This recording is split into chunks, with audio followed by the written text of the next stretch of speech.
All right, so this is going to be another movie review. This one's called My Dear Killer. What an awesome movie poster that is. Oh, I'm giving this one 5 out of 5 stars. This is going to be another Italian giallo. What an awesome movie poster. Whoa. That blows me away. Unbelievable. This movie is just incredible. My Dear Killer, Italian Mio Caro Assassino. Assassino.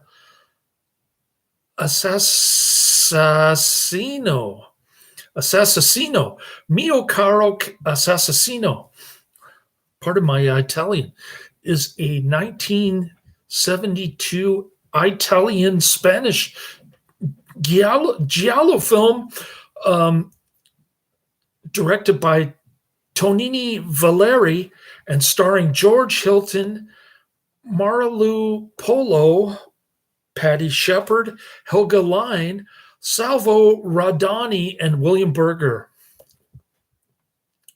Some critics considered it one of the best films in the thriller genre and as one of the best, most vibrant, and well-designed products of Italian giallo. I tend to agree with that. This makes Mario Bava look like Barney and Friends. Or Dario Argento, those guys. Or even Luci Fucci. All right. Police Commissioner Luca Peretti is assigned to investigate a seemingly isolated murder case. Umberto Paradisi, a private investigator for an insurance company, has been decapitated by an excavator at a rural swamp area. Soon after, the worker who operated the excavator is found hanged. Peretti discovers a clue at the scene indicating the driver of the excavator did not commit suicide but was in fact murdered. He also discovers that the murdered investigator was working on a cold case involving the kidnapping and murder of Stefania Morani, the young daughter of a wealthy industrialist. When her father attempted to pay the ransom, he too was kidnapped, and both of them were left to die. The investigator had evidently discovered a lead, and he was trying to sell the information to the victim's relatives. And it gets more complicated, believe it or not. Production companies BRC Produzioni Film SRL and Kramat Cinematografica SRL and Tessisa Film, distributed by Jumbo Cinematografica. Release date February 3rd, 1972 in Italy. Running time 102 minutes. Countries Italy, Spain. Language Italian, although the version that I saw on YouTube, where the link is posted in the description, it had English dubbing. Box office 250 million lira. All right. So Peretti proceeds to question other people connected with the Moroni case, including Stefania's traumatized mother, her uncle Oliviero, who lost one of his hands during the war, along with his wife, other relatives, and the family's servants. However, additional murders begin to occur. The investigator's wife is strangled to death at a transport station. Stefania's kindergarten teacher is mutilated with a circular saw. That is brutal. That is brutality there. And it's on the movie poster too. And Mattia, a destitute man who lived in a small shack near the site of the investigator's murder, is bludgeoned to death with a statue. Oh, nice giallo killer. Arriving at the shack where Stefania and her father were left to die, Parati realizes that Stefania had left a clue to her kidnapper's identity before dying, evidently on the back of a mirror. That night, the murderer tries to kill an elderly lady who unknowingly came into possession of the mirror, but Peretti arrives at the scene just in time, forcing him to flee. But she does get slashed with a razor blade. You can see the blood on her arm. Upon recovering the mirror, Peretti examines the back of it and he realizes that it perfectly implicates the killer. Peretti summons the police to the Moroni family home, and with the entire family present, he proceeds to exonerate the killer for killing in cold blood while overlooking the one detail that revealed his identity. Peretti then produces the mirror, and upon showing the back of it to Beniamino, he screams before somebody cuts off the lights in the room. Once the chaos settles and the lights are turned back on, Oliviero is found sobbing in the corner behind the chair.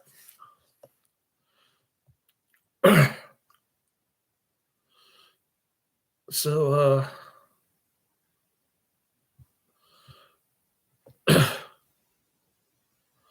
he admits to having killed Stefania and her father out of jealousy for the latter's wealth, and all the others in an attempt to cover his tracks. Okay. You would have never guessed the uncle was the dude. And the ending is great. Loved every minute of it. Can't say enough good things about this giallo. It may have been a Nostra genre cult recommendation. I'm not sure where this came from. Might have stemmed from the Luci Fucci giallo that I did years back. Jose Gutierrez Maceo is credited as screenwriter on the film, but did not actually contribute to the script of My Dear Killer. Maceo was credited for co-production reasons. George Hilton was cast in My Dear Killer by Tinoni Valeri. Valeri stated that the role was difficult to Hilton and that he was told by many people that it does not suit you. Hilton considered the role to be a challenging task as he found Valeri a very demanding director, and movie was filmed in English. This included the final scene where Hilton has a long monologue, but that changed, only allowing Hilton half an hour to memorize the new dialogue. Hilton spoke previously about the film later, saying that out of all the films he had done, he would save about 4 of them, including Massacre Time, The Ruthless Four, The Case of the Scorpion's Tail, and My Dear Killer. So it was filmed in English and then dubbed into Italian. I stand corrected once again. Tonini Valeri said the pedophile uncle's character was completely rewritten in the process. It was a character that you could not tell what he was in the film for. So we told ourselves either we take it out of the film or we developed it. And we had the idea of the naked little girl that appears at the door of his studio during the commissioner's visit. All right. It's a sculptor who's missing one hand, who likes to sculpt naked little girls. And we don't know what else he does behind the scenes. Which leads up to the controversy, but before that, I'll get to the release. My Dear Killer was released in Italy on February 3rd, 1972, where it was distributed by Jumbo Cinematographica. The film grossed 250 million Italian lira. Okay, here's the controversy. I'm not sure if I want to get to this, but anyways, I should mention in El Topo that Jodorowsky's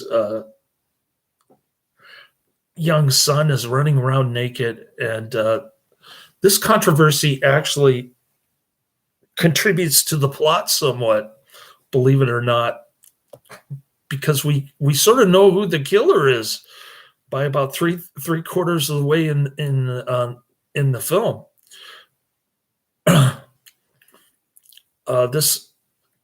This says halfway, but I think it's three quarters of the way. There is a brief scene of a fully nude child about halfway through the film. Coincidentally, German actress Lara Wendel, a child actress at the time of the film, her first acting credit, would have multiple credits in films for mature audiences where she would be in nude and sexual scenes while still underage.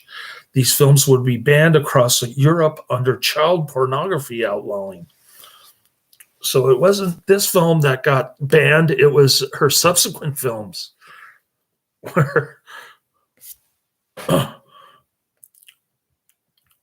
All right.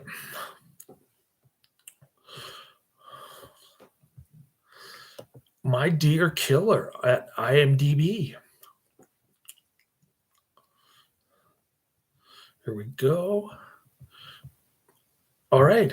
Gets a high 6 on IMDb. 1,800 ratings. Pretty popular. Yeah, a mysterious decapitation leads Inspector Peretti into a case of blackmail, deceit, and the unsolved kidnapping of a young girl.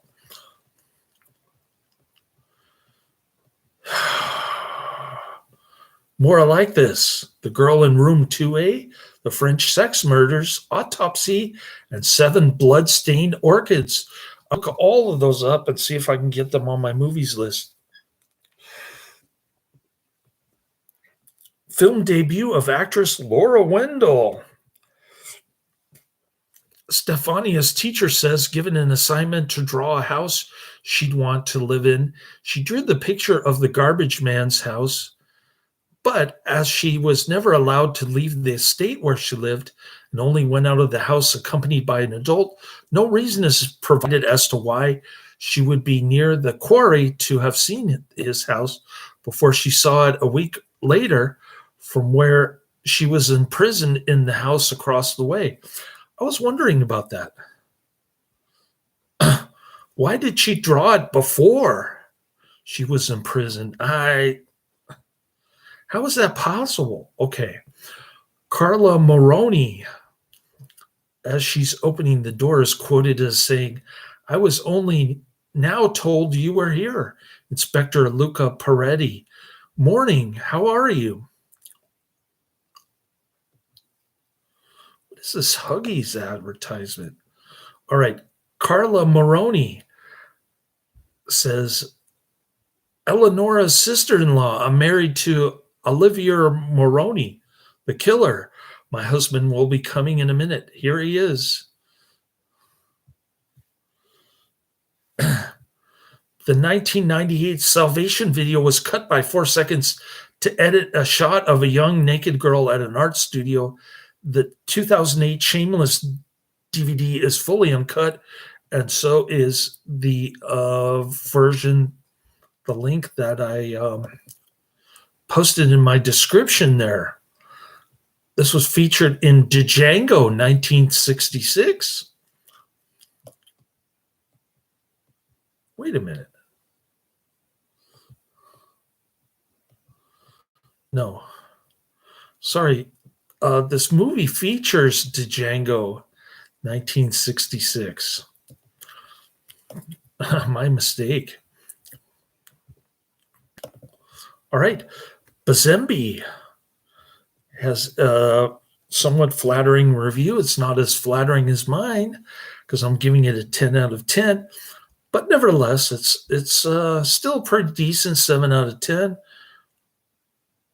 It's dated November 30th, 2017, and the title of the review is "No Stilton When It Comes to Hilton." This one starts out originally enough. You don't usually see someone getting murdered by being decapitated by the jaws of a hydraulic digger. The dead guy was some sort of insurance investigator yet again, but why he wished to dredge up a water-filled quarry, why anybody wanted to kill him is a mystery only George Hilton can solve. Yep, George Hilton's back in yet another giallo, only this time mustache, plus he's playing this one ultra serious too. First off, he tracks down the driver of the digger only to find he's hanged himself, except he hasn't, as George proves using the astral corpse of the driver to demonstrate. George has a quarry-sized mystery on his hands here, which seems to be tied in with the kidnap and subsequent murder of a little girl some 18 months prior, and it seems that the killer is trying to rub out all the people involved, and some that aren't really that involved for good measure. George has to retrace what happened back then to find out what's happening right now. And you know what that means, right? Suspects, including shifty businessman William Berger, his sister, who is married to the one-handed guy. And then there's the staff, especially the driver. And there's a guy who likes to paint nude children. Can't see that scene occurring these days. Yeah, that's a 1970s thing. And also has a bunch of statues in his cupboard, similar to the one that the killer used. Patty Shepard appears as a teacher, but isn't a suspect. So, of course, the killer cuts her up with a bandsaw in a rather gory scene while she's watching Django. Okay, so that's the connection. She's watching Django on the television of this woman getting whipped. And then her friend comes through the door and starts hacking her with this with this handsaw thingamabobber.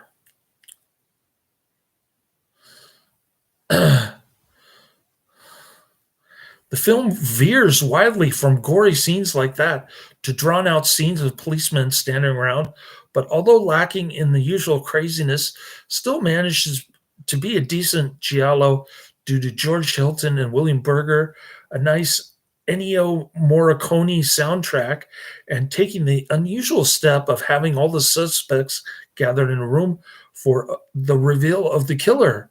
What, no rooftop chase? All right.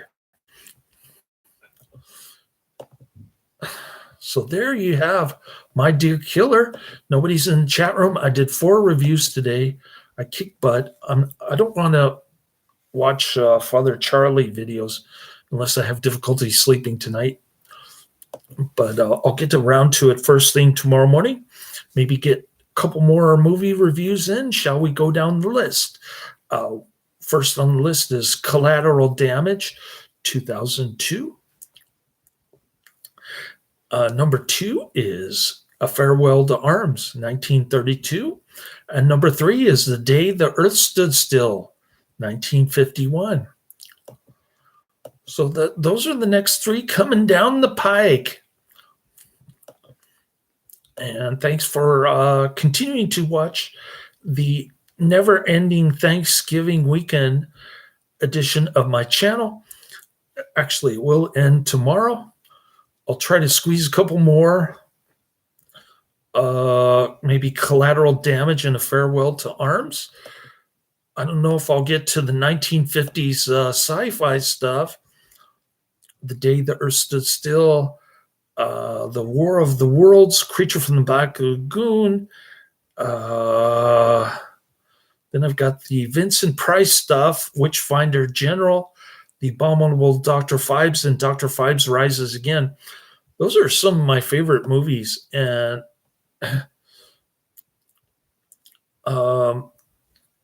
Adrian asked me to review those because I've watched them. They're some of my favorite movies. I think I've seen Dr. Phibes and Dr. Phibes Rises Again multiple times.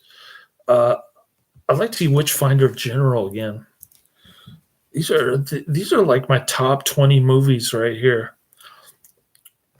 I may have watched them many decades ago, without actually reviewing them on Yahoo Movies or YouTube.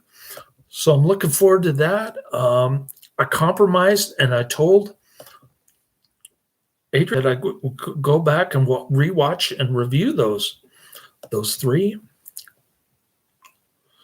So, oh, and Theater of Blood too, 1973. That's in my top 10. Theater of Blood and Madhouse, 1973. I've never seen Madhouse,